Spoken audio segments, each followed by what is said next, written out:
As the quest for speed and altitude continued, the Air Force, Navy, and the NACA, later NASA, contracted with North American Aviation to build a new vehicle.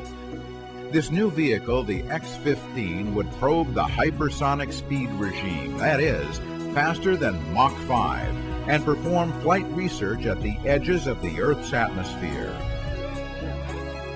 To perform its mission, the X-15 structure was made from a nickel-chrome alloy called Inconel X.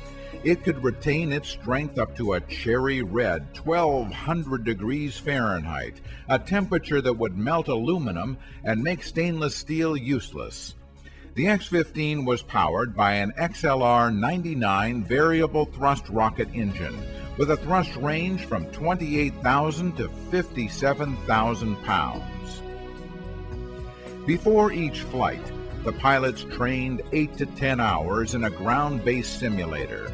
The X-15's flight envelope demanded precise control during all phases of flight: the powered phase, the flight out of the atmosphere, and especially the re-entry. The pilots trained for the multitude of possible malfunctions of the rocket engine, systems, and displays. The appreciation of the ground-based flight simulator was fully realized first in the X-15 program. A flight began with the pilot climbing into the X-15 attached under the wing of the B-52 on the ramp. The B-52 then taxied out and took off, slowly climbing to 45,000 feet, heading for the northeastern corner of Nevada.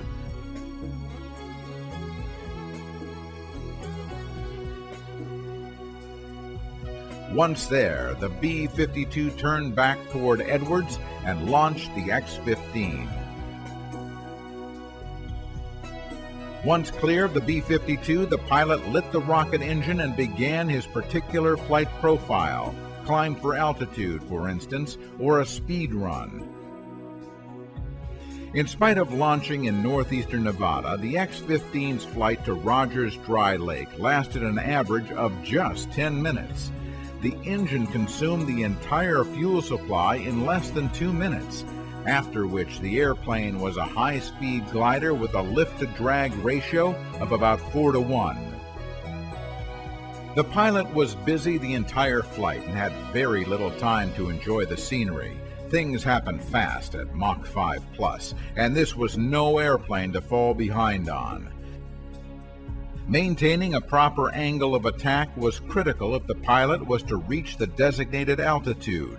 Under and overshooting were startlingly easy, and both had a dramatic effect on the final altitude reached by the aircraft. The bottom portion of the ventral fin, the vertical stabilizer underneath the aft portion of the fuselage, was too tall to permit landing with it attached, so it was jettisoned moments before landing, then retrieved and used again. The X-15 had no brakes for landing, just 2 skids that popped out at the aft end of the fuselage, and a nose gear with 2 wheels that was not steerable. The X-15 came down quickly, and its pilot had only one chance at landing, as do shuttle pilots today.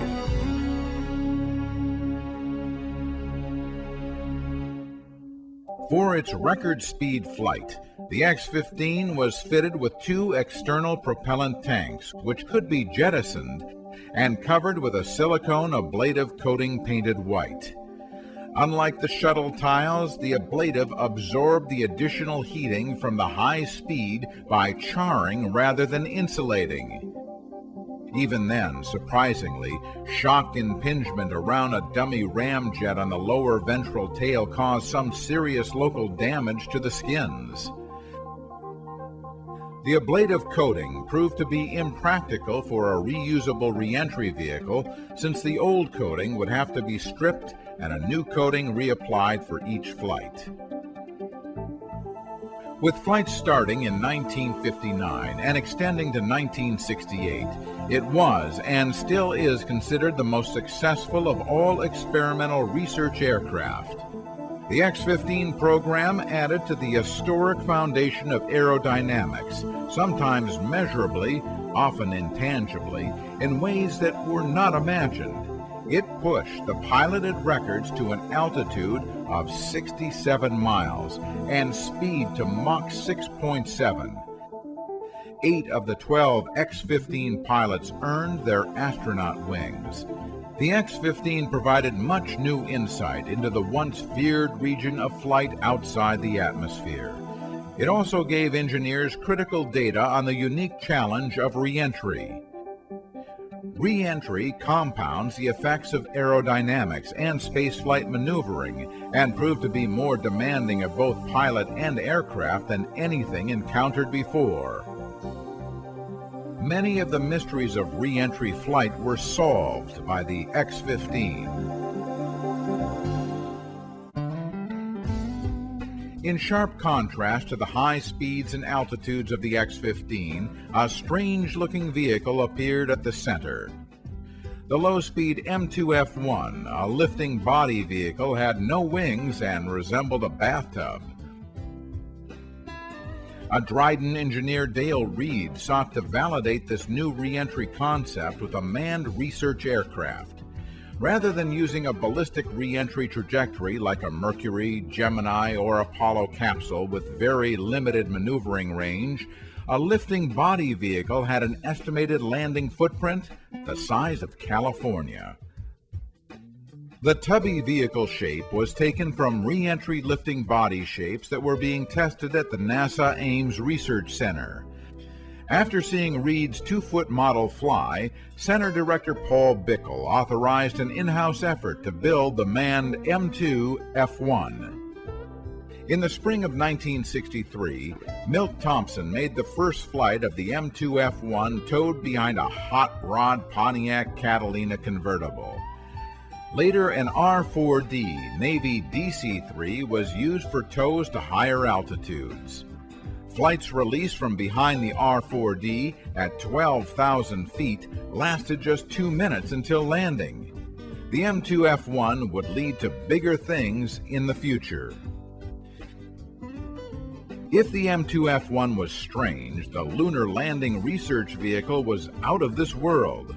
During the 1960s, NASA had embarked on a journey to the moon. The Apollo program's mission was to land men on the moon and return them safely to Earth. No one on the Apollo program wanted the first lunar landing, with its high pilot workload and psychological stress, to be the first time an astronaut team flew a lunar landing descent profile. To help train astronauts for this difficult task, Dryden engineers Don Bellman and Gene Matranga, along with Bell Aerospace, conceived of an in-flight simulator to train the astronauts. It became known as the Lunar Landing Research Vehicle, LLRV. The LLRV was a free-flying simulator held aloft by a turbofan jet, simulating the moon's gravity, and maneuvered with hydrogen peroxide thrusters. First delivered in late 1964, the LLRV was flown by the Dryden research pilots Joe Walker, Don Malik, and the Army's Jack Kluver. During that time, the team made significant modifications to the craft, some to better mimic the lunar module in its layout, others to make the vehicle safer or more capable. Perhaps most significant of all, the vehicle was a pure fly-by-wire craft controlled by 3 analog computers with no mechanical backup. During its 198 flights at Edwards, it had flown as long as 9.5 minutes and reached a maximum altitude of nearly 800 feet. It was then turned over to Houston in December of 1966 for training the Apollo astronauts. Picking up some dust. 4 forward. As they say, the rest is history. On July 20th, 1969, former Dryden Center pilot Neil Armstrong set the Apollo lunar module down on the moon. Tranquility Base here. The Eagle has landed.